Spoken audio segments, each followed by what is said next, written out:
ನೆಮ್ಮದಿಯಾಗಿರ್ಬೇಕು. ಮಂಜು ಏನಾದ್ರೂ ಮಾತಾಡು ಮಂಜು. ಏನೈತಲೆ ಮಾತಾಡೋದಕ್ಕೆ?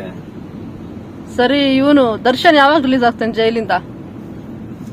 ದರ್ಶನ ಸರಿ, ದರ್ಶನ್ ಜೈಲಿಂದ ಯಾವಾಗ ಬರ್ತಾನೆ ಈ ವಿಷಯನ ಸ್ಟಾರ್ಟ್ ಮಾಡೋದಕ್ಕಿಂತ ಮುಂಚೆ ಅವ್ನ್ ಮೂವಿದು ಒಂದ್ ಸಾಂಗ್ ಆಡಿ ಆಮೇಲೆ ವಿಷಯಕ್ಕೆ ಬರ್ತೇನೆ. ಬೇಡ ಕಣಣ್ಣ ಬೇರೆಯವ್ರ ಎಂತೀರ್ ಕಣಣ್ಣ, ಬೇಕು ನಮಗೆ ಸ್ವಲ್ಪ ನೆಮ್ಮದಿ ಕಣಣ್ಣ. ನೆಮ್ಮದಿಯಾಗಿರ್ಬೇಕು.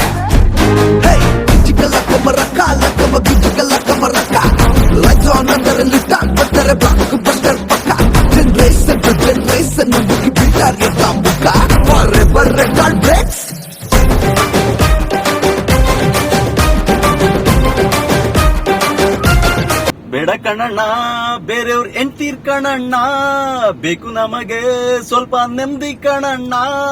ಇದ್ರೆ ನೆಮ್ಮದಿಯಾಗಿರ್ಬೇಕು.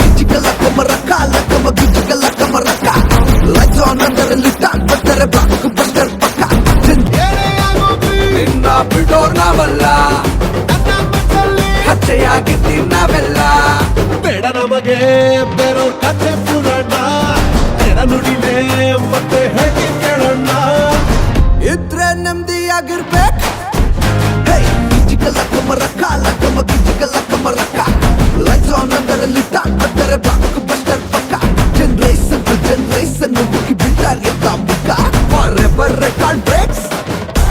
ಹಾಯ್ ಫ್ರೆಂಡ್ಸ್, ಗೆಳೆಯರೇ, ಸ್ನೇಹಿತರೆ, ನನ್ನ ಬಂಧು ಬಾಂಧವರೇ, ನಾನು ಆಡಿರೋ ಸಾಂಗ್ ನಿಮ್ಗೆಲ್ಲ ಇಷ್ಟ ಆಗಿದೆ ಅಂತ ನನ್ನ ಮನಸ್ಸು ಹೇಳ್ತಾ ಇದೆ. ಈ ವಿಡಿಯೋ ಮಾಡಿರೋ ಉದ್ದೇಶ ಏನಂದ್ರೆ ಸತ್ಯ.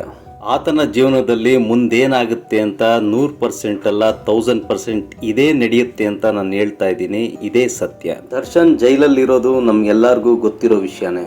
ಕಾರಾಗೃಹ ಅಥವಾ ಜೈಲ್ ಅನ್ನೋದು ಶನಿಶ್ಚರನ ಭದ್ರಕೋಟೆ.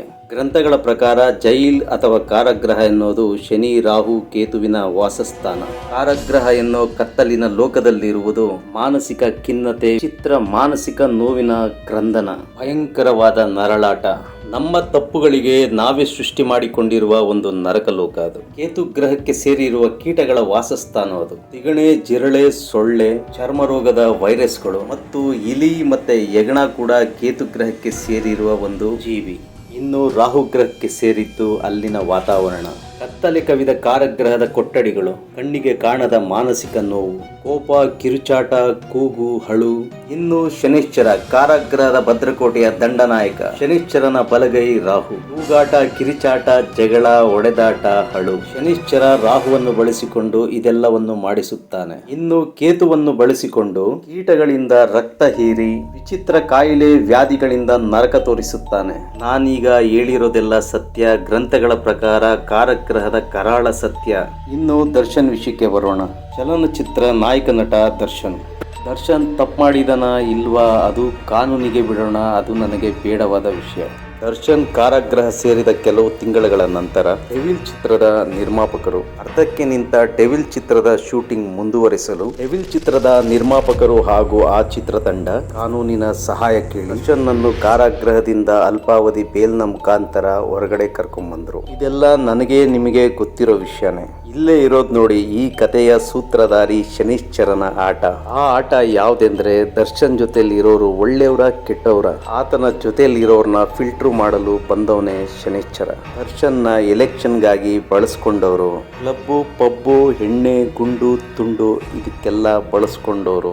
ದರ್ಶನ್ ಅಣ್ಣ ಡೈಲಾಗ್ ಮೇಲೆ ಡೈಲಾಗ್ ಹೊಡಿತಾ ಇರೋಣ, ನಿಮ್ ಜೊತೆಲಿ ನಾವಿರ್ತೀರಿ ಅಂತ ಹೇಳಿ ಮಜಾ ತಗೊಂಡವರು. ಇಂಥವ್ರನ್ನೆಲ್ಲ ಶನಿಶ್ಚರನು ಫಿಲ್ಟರ್ ಮಾಡ್ತಾ ಇದ್ದ. ಇಂಥವರನ್ನೆಲ್ಲ ಅರ್ಧ ಮುಕ್ಕಾಲು ಭಾಗ ದರ್ಶನ್ ಜೀವನದಿಂದ ಶಾಶ್ವತವಾಗಿ ಶನಿಶ್ಚರನು ಬುಡ ಸಮೇತ ಕಿತ್ತು ಹಾಕಿದ್ದ. ಇದಕ್ಕೆ ಹೇಳೋದು ಡಿಟ್ಯಾಚ್ಮೆಂಟ್. ಈ ರೀತಿನೇ ಶನಿಶ್ಚರನು ಪಾಠ ಮಾಡುವ ರೀತಿ. ಆತನ ಪಾಠ ತುಂಬಾ ಕಠೋರವಾಗಿರುತ್ತೆ. ಕೆಲವರಿಗೆ ಪ್ರಾಣ ತೆಗೆದು ಪ್ರಾಣ ಕೊಡ್ತಾನೆ, ಇನ್ನು ಕೆಲವರಿಗೆ ಒಂದು ಚೂರು ಅಲುಗಾಡಲು ಬಿಡದೆ ದೇಹ ಹಿಂಡಿ ಚಿಪ್ಪೆ ಮಾಡಿ ಚರ್ಮ ಸುಲಿದು ಚಪ್ಪಲಿ ಮಾಡ್ಕೊಂಡು ಸಾಯಿಸ್ತಾನೆ. ಇನ್ನು ಕೆಲವರಿಗೆ ಒಳ್ಳೆ ಯೋಗವಿದ್ರೆ ಜೈಲಿನಿಂದ ಹೊರಗೆ ಬಂದ ಸಾವನ್ನು ಗೆದ್ದು ಯಾರು ಊಹೆ ಮಾಡಲಾರದ ಒಂದು ಹೊಸ ಜೀವನವನ್ನು ಕಟ್ಟಿಕೊಳ್ತಾರೆ.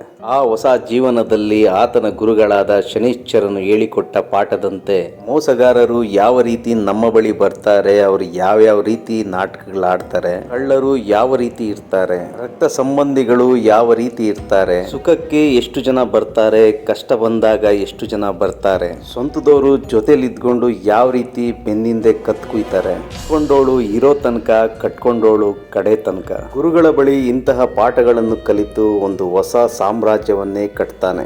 ಈ ಕತೆಗೆ ಮ್ಯಾಚ್ ಆಗೋ ಇನ್ನೊಂದು ಕತೆ ಇದೆ, ಅದೇ ಮಹಾಭಾರತ. ಮಹಾಭಾರತದ ಕಥೆಯಲ್ಲಿ ಆ ಯುದ್ಧದಲ್ಲಿ ಎಲ್ಲರೂ ಸತ್ತು ಪಾಂಡವರ ಜೊತೆ ಉಳಿದದ್ದು ಬೆರಳೆಣಿಕೆ ಜನ ಮಾತ್ರ. ಕೆಟ್ಟವರೆಲ್ಲ ಸತ್ತು ಒಳ್ಳೆಯವರೆಲ್ಲ ಬದುಕೊಂಡ್ರು. ಇನ್ನು ದರ್ಶನ್ ಕತೆಗೆ ಬರೋಣ. ಅಲ್ಪಾವಧಿ ಬೇಲ್ ಪಡೆದು ಹೊರಗೆ ಬಂದ ದರ್ಶನ್ ಪಾರ್ಟಿ, ಪಬ್ಬು, ಕ್ಲಬ್ಬು, ಕುಡಿತ. ಆದರೆ ಆತನನ್ನು ಗಮನಿಸಬೇಕಾದ್ರೆ 100ರಲ್ಲಿ 50% ಕೆಟ್ಟ ಮಾತುಗಳು ಕಂಟ್ರೋಲ್ ಆಗಿದೆ. ತನ್ನ ಹೆಂಡತಿಯನ್ನು ಗೌರವಿಸುತ್ತಿದ್ದಾನೆ. ಇದರ ಅರ್ಥ ಶನೈಶ್ಚರನ ಅರ್ಧ ಪಾಠ ಮುಗಿದಿದೆ. ಇನ್ನೂ ಅರ್ಧ ಭಾಗದ ಪಾಠ ಕಲಿಸಲು ಮತ್ತೆ ಸೆರೆಮನೆಗೆ, ಅಂದರೆ ಆತನ ಪಾಠಶಾಲೆಗೆ ಕರೆಸಿಕೊಂಡನು. ಇದರ ಅರ್ಥ ಹಳೆ ದರ್ಶನ್ ಮಾನಸಿಕವಾಗಿ ಸಾಯ್ತಾನೆ, ಹೊಸ ದರ್ಶನ್ ಮತ್ತೆ ಹುಟ್ಟಿ ಬರ್ತಾನೆ, ಮತ್ತೆ ಒಂದು ಒಳ್ಳೆ ಹೊಸ ಸಾಮ್ರಾಜ್ಯವನ್ನು ಕಟ್ಟಿಕೊಳ್ತಾನೆ. ಆ ಸಾಮ್ರಾಜ್ಯದಲ್ಲಿ ಸಂತೋಷ, ಸಮೃದ್ಧಿ ಇರುತ್ತೆ. ಕ್ರಿಮಿ ಕೀಟಗಳಿಲ್ಲದ ಒಂದು ಸ್ವಚ್ಛ ಪರಿಸರ ನಿರ್ಮಿಸಿಕೊಳ್ತಾನೆ. ಈ ಕಥೆಯಲ್ಲಿ ಜನರಿಗೆ ಕಾಡ್ತಾ ಇರೋ ಕಟ್ಟ ಕಡೆಯ ಕೊನೆಯ ಪ್ರಶ್ನೆ, ಈ ಕಥೆಯಲ್ಲಿ ರೇಣುಕಾಚಾರ್ಯನ ಪಾತ್ರವೇನು? ಮನುಷ್ಯರ ಪ್ರಕಾರ ಸಾಯಿಸೋದು ಪಾಪದ ಕೃತ್ಯ. ಗ್ರಂಥಗಳ ಪ್ರಕಾರ ಯಾರೊಬ್ಬ ಇನ್ನೊಬ್ಬರ ಕೈಯಲ್ಲಿ ಸಾಯ್ತಾನೋ ಅವರು ಅಲ್ಪ ಆಯಸ್ಸಿನವರಾಗಿರುತ್ತಾರೆ. ಅವರ ಪೂರ್ವ ಜನ್ಮದ ಪ್ರಾರಬ್ಧ ಕರ್ಮವಾಗಿರುತ್ತೆ. ಅವರು ಇಂಥವರಿಂದ ಸಾಯಲೆಂದೇ ಹುಟ್ಟಿರ್ತಾರೆ. ಸತ್ತವರು ಸರ್ಪದೋಷ ಇದ್ದವರ ಕೈಯಲ್ಲಿ ಸಾಯಲೆಂದೇ ಹುಟ್ಟಿರ್ತಾರೆ. ಇದು ಭಗವಂತನ ಆಟವಷ್ಟೇ. ಭಗವಂತ ಸೂತ್ರಧಾರಿ, ನಾವು ಪಾತ್ರಧಾರಿ. ಆತ ಆಡಿಸಿದಂತೆ ನಾವು ಕುಣಿಯಬೇಕು. ಬಾಯ್, ಸಿ ಯು ಫ್ರೆಂಡ್ಸ್. ಇನ್ನೊಂದು ಒಳ್ಳೆ ಕತೆ ಮುಖಾಂತರ ನಾನು ನಿಮ್ಮ ಮುಂದೆ ಬರ್ತೀನಿ. ಬೇಡ ಕಣಣ್ಣ ಬೇರೆಯವ್ರ ಎಂತೀರ್ ಕಣಣ್ಣ, ಬೇಕು ನಮಗೆ ಸ್ವಲ್ಪ ನೆಮ್ಮದಿ ಕಣಣ್ಣ. ನೆಮ್ಮದಿಯಾಗಿರ್ಬೇಕು.